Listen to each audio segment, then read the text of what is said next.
हे के छौड़ी खबर पता ससुराल के खराब चिल्ला ही छौड़ी कुमार के अरे बोले कैसे के सरधा पूरा हो बोला गे सैया में लला ड्राइवर वाले यारा दिन भर में टिंट बकिरा हो सैया में लला ड्राइवर वाले यारा दिन भर में टिंट बकिरा हो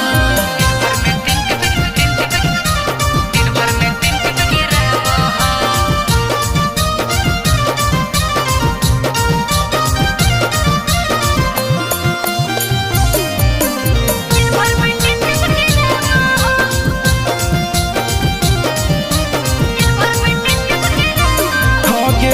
नैहर में करो हाली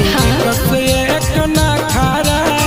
प्यार से रखे वाला मुआ करे नहीं कहबो झगड़ा आगे तब तक खूब मानो होगे।